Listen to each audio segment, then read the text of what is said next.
O dízimo não é para hoje e eu vou te provar através desse vídeo. Olá, meus amigos, que Deus abençoe a vida de vocês todos, que Deus possa abrir o nosso entendimento para que nós possamos chegar a uma compreensão mais profunda sobre esse entendimento que é essencial. Primeira coisa que eu quero te falar, eu não estou aqui para atacar ninguém pessoalmente, nem quero dizer que as pessoas têm a intenção de enganar quando pedem um dízimo. Não é isso. Muitas pessoas aprenderam dessa forma e acham que essa forma é a correta. E, tendo em vista hoje como as pessoas usam todos os versículos da Bíblia para criarem doutrinas isolados, sem entender a Bíblia por completo, não é difícil de se encontrar esse tipo de ensinamentos hoje em meio às denominações religiosas. Mas eu quero te falar que não são todas as pessoas que cobram dízimos que são ruins.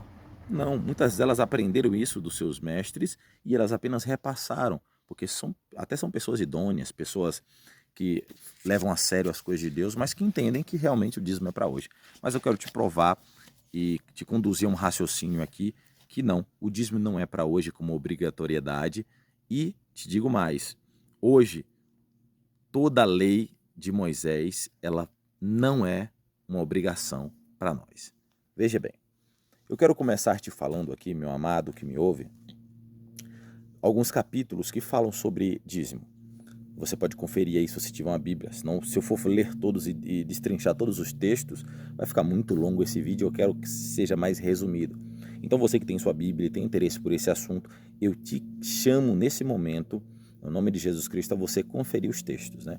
Levítico capítulo 27, verso 30, Números capítulo 18, verso 26, Deuteronômio, capítulo 14, verso 22, Segunda de Crônicas, capítulo 31, verso 5, Malaquias, capítulo 3, verso 8, Gênesis, capítulo 14, verso 20 e Gênesis, capítulo 28, verso 20 a 22. Esses são textos do Antigo Testamento que estão relatando sobre o dízimo. Pode ser que haja outros sim, mas esse foi o que eu escolhi aqui para falar um pouco sobre eles brevemente, tá? Levítico, capítulo 27, verso 30, fala que é interessante, que fala sobre os dízimos como e primeiro que nós temos, o que era o dízimo na época do Antigo Testamento? Vamos entender um pouco sobre isso. Segundo a lei de Moisés, quando o povo saiu do Egito, os hebreus, a qual Deus tirou por intermédio de Moisés, Moisés depois disso morreu, não entrou na terra prometida, mas Josué conduziu esse povo a entrar pela terra prometida. E quando conquistaram essa terra prometida ali, foi distribuída as cidades, as 12 tribos que entraram na terra. Tinha 12 tribos, certo? Uma dessas 12 tribos era a tribo de Levi, os levitas. E Deus separou essa tribo para o trabalho no templo, o trabalho no tabernáculo. E eles eram santificados e trabalhavam apenas para Deus. Tendo em vista isso, Deus falou para todo o restante das 11 tribos que eles teriam que dar 10% do seu dízimo, né, da sua dizima, da sua colheita, dos seus animais, das suas verduras, das suas plantações, do seu azeite, do seu vinho, para esses levitas que trabalhavam para Deus. Ou seja, os levitas eram sustentados pelo resto do povo. Esse é o princípio que a maioria dos pastores usam. Eles usam, eu sou sacerdote, o resto do povo está aí trabalhando, eu trabalho só para Deus, logo eles têm que me sustentar. Mas esse era um princípio usado especificamente para os levitas, e era sobre comida, bebidas, sobre esse tipo de coisa. Mas é interessante que lá em Levítico, fala que se a pessoa tivesse uma colheita muito boa e ela quisesse reaver esse dízimo, ou seja, pegar de volta, ela teria que pagar o valor que ele valia e um quinto a mais. Ou seja, podia trocar por dinheiro, sim. E pagar um quinto a mais, ou seja, não era mais 10%, era 10% mais um quinto a mais. Era o valor que aquele dízimo valia, mais um quinto a mais. E tinham vários critérios ali, né? O melhor da terra, o melhor do seu rebanho. Tinha todo um critério envolvendo esse dízimo. Números capítulo 18, verso 26, fala também que dízimo era alimento, você pode conferir aí. Deuteronômio capítulo 14, verso 22, fala também que se o lugar onde esse homem ou mulher fosse levar o dízimo fosse muito distante da sua casa, eles podiam trocar por ouro ou por prata, e quando chegassem lá eles compravam de volta os alimentos para ele alimentar a família dele e tudo mais. Mas também fala, se você seguir os capítulos adiante, os versículos, vai dizer também nesse mesmo capítulo de Deuteronômio, no versos seguintes, vai falar que existiam também os levitas que moravam na mesma redondeza, os quais eles deveriam suprir a necessidade também. É interessante isso, né? Segunda de Crônicas, Malaquias capítulo 3, verso 8, que as pessoas tanto usam, né? Dizendo que nós estamos roubando a Deus. Meu Deus, imagine só a tortura que os pastores fazem ao dizer que os fiéis estão roubando a Deus porque não estão devolvendo o dízimo. Porque a verdade é que o argumento é esse. Olha, você não está dando do seu dízimo, você está devolvendo o dízimo a Deus. Devolvendo, porque é dele, tudo é dele. Isso é verdade. Mas ele nos deu autoridade, nos deu propriedades, ele nos deu. É nossa posse, ele nos deu essa autoridade. Então nós damos para ele. E hoje eu quero dizer para você que não dá o dízimo não está roubando a Deus. Não está roubando a Deus. Porque poderia ser que nesse livro de Malaquias, no contexto da antiga aliança, esses homens, por não estarem dando o dízimo aos levitas e contribuindo com o templo, eles estavam roubando a Deus. Mas é interessante pensar, meus amados, que existia também o dízimo do dízimo, que os sacerdotes recebiam e eles tinham que separar o dízimo do dízimo para Deus. É interessante, né? Isso também, o dízimo do dízimo. Eu não vejo nenhum pastor falar do dízimo, que eles têm que receber o dízimo e pagar de alguma forma esse dízimo para Deus também. Eles não falam. Mas enfim, talvez seja por falta de informação. Mas é interessante que eu quero que em nome de Jesus Cristo, que você entenda isso. Você não está roubando a Deus se você não devolve, como eles dizem, o dízimo. Por quê? Eu vou explicar o porquê. Mais à frente, aguenta aí o vídeo, eu vou te explicar o porquê. Tá? Vamos voltar aqui em Malaquias, aqui, quando eu ler o contexto do Novo Testamento para você. O dízimo, esse é um argumento que eles usam também. O dízimo é antes da lei. Abraão e Jacó pagaram o dízimo. Isso é verdade. Mas lá em Gênesis 14, capítulo 14, verso 20, e em Gênesis capítulo 28, verso 20 e 22, Abraão deu, primeiro Abraão, né? Abraão no capítulo 14, ele deu o dízimo de todos os despojos de guerra que ele tinha conquistado. Ele deu o dízimo. Mas eu pergunto, tinha alguma lei de Moisés obrigando Abraão a dar o dízimo? Não. Então ele deu voluntariamente. E esse é um princípio que você pode usar. Se você quiser voluntariamente dar o dízimo, dê. Sem culpa. Sem pressão de lei sobre você. Voluntariamente. Foi o que Abraão fez. Deu o dízimo voluntariamente. Jacó também fez isso.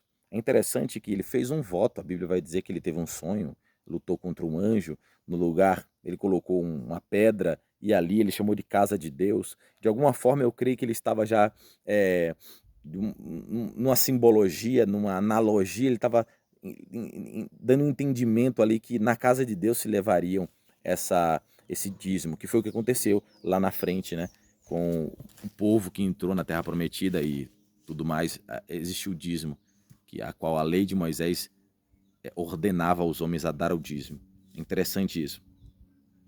Mas, tendo em vista que tudo isso aconteceu no Antigo Testamento, e se nós usarmos o Antigo Testamento para criar leis para hoje, então nós vemos que, segundo o Antigo Testamento, se nós formos viver o Antigo Testamento hoje, nós deveríamos dar o dízimo. Porque existem pastores que trabalham em tempo integral e tudo mais. Mas será que o Antigo Testamento, o que esses homens viveram, serve para hoje? Será que eu tenho plantações? Será que eu posso... será que tem pessoas aí, muitos homens trabalhando de fato para Deus dessa forma?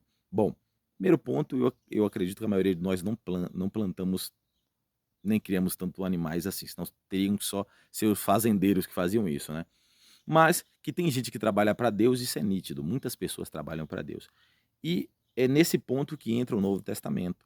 Veja que no Novo Testamento, lá em Romanos, capítulo 10, verso 4, o que que fala? Fala assim, ó: porque o fim da lei é Cristo, para a justificação de todo o que crê. Se o fim da lei é Cristo, por que que os homens estão usando a lei de Moisés aqui para obrigar as pessoas a dar o dízimo? Se o fim da lei é Cristo. Se Jesus foi o fim da lei no sentido de você não precisa cumprir a lei para ser salvo, Jesus a cumpriu. Se você tentar cumprir a lei para estar certo diante de Deus, mas tropeça em uma vírgula, você já está condenado por todas. Então, tá, eu quero seguir a lei e tenho que dar o dízimo. E é obrigado você dar o dízimo, né? Mas se você tropeçar em uma coisa, então você está condenado em todas as outras. Você decaiu da graça? Você está com Cristo ou você está sem Ele? Porque quem quer seguir a lei de Moisés está sem Cristo, está sem a graça. Não é isso? Outro ponto interessante para pensar é se você quer seguir a lei de Moisés, porque dando dízimo e sendo uma obrigação, porque ela veio antes da lei de Moisés, o dízimo, citado aqui como Abraão e a Jacó, então você deveria também guardar o sábado. Porque o sábado, além de estar nos 10 mandamentos, que o dízimo não está nos 10 mandamentos, ele também veio antes da lei de Moisés. Mas os pastores, a maioria deles que cobram dízimo, eles não guardam o sábado. Eles não falam que é obrigatório guardar o sábado. Por que o sábado não é obrigatório, mas o dízimo é? É uma questão para se pensar, não é? É interessante. Tem alguns, por exemplo, como os adventistas, eles entenderam isso, né? Então eles seguiram mais o dízimo, leis, sábados, eles guardam isso e dizem que isso é essencial para ser salvo. Mas será que isso é essencial? Romanos diz, porque o fim da lei é Cristo, para a justificação de todo aquele que crê. Ou seja, a obrigatoriedade, no sentido de que serei salvo se eu fizer essa lei, morreu em Cristo. É o fim em Cristo. Ou seja, não somos obrigados a dar dízimo, não somos obrigados a guardar sábado, porém, se você quiser dar o dízimo, se você quiser guardar o sábado, sem impor fardo sobre as pessoas, você está livre para fazer isso. Você é livre. Quem guarda um dia para o Senhor, guarda para o Senhor. Quem não guarda, não guarda. Quem guarda outro dia, guarda outro dia. Quem quiser comer porco, come. Quem não quiser, não come. Você é livre para fazer o que você quiser em Cristo Jesus, claro, em santidade. É óbvio, né? Que você não deve sair julgando e condenando as pessoas por isso. Mas olha o que diz Gálatas também aqui. Isso é Novo Testamento agora. Partimos para a Nova Aliança. Olha o que diz Gálatas no capítulo 3, verso 13 e 14. Foi Cristo quem nos redimiu da maldição da lei, quando a si próprio se tornou maldição em nosso lugar, pois está escrito, maldito todo aquele que for pendurado no madeiro. Então, foi Cristo que nos redimiu da maldição da lei. Jesus Cristo, ele recebeu sobre si todos os nossos pecados e ele nos redimiu da maldição da lei. Sabe o que significa? Que a maldição da lei de Moisés, aquela que recaía sobre quem não cumprisse ela foi retirada de sobre nós porque Cristo cumpriu a lei. Ou seja, os homens que querem dizer que você é obrigado a dar dízimo porque é lei, eles estão falando que o sacrifício de Cristo não é para eles. É isso que eles estão falando, talvez até sem entender. Mas eu quero te falar, não perca o raciocínio desse vídeo. Fique até o final, porque meu ataque aqui não é contra as pessoas sinceras. Meu ataque aqui são contra os exploradores e os homens errantes, que fingem se dedicar a Deus, mas não se dedicam de verdade. São os homens que usam esses textos para escravizar as pessoas, para colocar culpa nas pessoas que não têm culpa. Elas não têm culpa nesse sentido do dízimo. Porque aí eles falam assim, não, mas se você der o dízimo, você vai ser abençoado. Eu quero falar dos irmãos da congregação, por exemplo, que eles não dão o dízimo, eles dão ofertas para a obra da caridade, para outras obras que eu não conheço ao certo todas, mas eles não dão dízimo. E por que eles são abençoados então? Porque eles conseguem vários bens, então. Se o princípio é de dízimo e você será abençoado, então por que todos da congregação não são amaldiçoados, então, sem nenhum dinheiro? Seria uma pergunta a se fazer, não é? Porque eles não dão dízimo. Não só eles, mas inúmeras outras denominações não fazem isso. Mas algumas insistem em dizer para os seus fiéis que se elas não derem 10%, elas serão amaldiçoadas, que o devorador, o cortador, o gafanhoto, que eram símbolos de maldição sobre as colheitas. É interessante isso, né? Que os gafanhotos são símbolos de maldição sobre as colheitas, justamente do que o dízimo era formado. Ou seja, entenda isso. Se eu mando gafanhotos sobre as suas colheitas, você não dá, Deus falava, ó, se você não der o dízimo da sua colheita, vou mandar os gafanhotos sobre elas, e os gafanhotos vão destruir toda a sua colheita. Mas eles pegam esses princípios e usam que esse gafanhoto é um demônio, um ser espiritual, que vai devorar as suas finanças se você não der o dízimo. Isso é totalmente uma distorção da realidade. Embora eu entenda que existem simbologias, analogias na Bíblia, não tem fundamento. Não tem fundamento, não é disso que Deus está falando. E por que eu falo isso? Porque Paulo, lá em 2 Coríntios, no capítulo 9, verso 7, ele fala exatamente como um cristão deve agir nessa questão de dinheiro e contribuição para a igreja. Olha o que ele diz aqui, ó. Cada um contribua segundo propôs no seu coração, não com tristeza, nem por constrangimento, porque Deus ama quem dá com alegria. Cada pessoa deve dar o quanto possa. Mas sabe o que os líderes hoje fazem? Eles só lembram dessa aqui, ó, tem que dar com alegria, mas eles não lêem o restante. Cada um contribua segundo propõe no seu coração. Cada um contribua segundo o que propõe no seu coração. Está falando que cada um dê 10%, independente do que possa dar? Não. Se você olhar o Novo Testamento, em nenhum momento vai falar que nós devemos dar o dízimo. Fala de contribuição voluntária. É isso mesmo, contribuição voluntária. Mas o que você quer dizer com isso, Robenaldo? Eu vou te explicar o que eu quero te dizer com isso. Eu quero dizer que Deus tirou de você e de mim o fardo de ter que cumprir uma lei para estar bem diante dele, no sentido da lei de Moisés. Você entende? Essa lei de Moisés, a qual é passado, foi cumprida e ela não é mais para a nossa salvação. Nós não precisamos mais sacrificar animais, nós não precisamos mais cumprir o que Moisés disse no sentido de para ser salvos. Por isso, se você está na graça, você é uma nova criatura, Deus te chamou para uma nova vida, uma nova aliança, uma nova maneira de viver. Então, se entende da seguinte forma. Hoje, eu quero dizer para você, e preste bem atenção nisso, você que é uma pessoa sincera.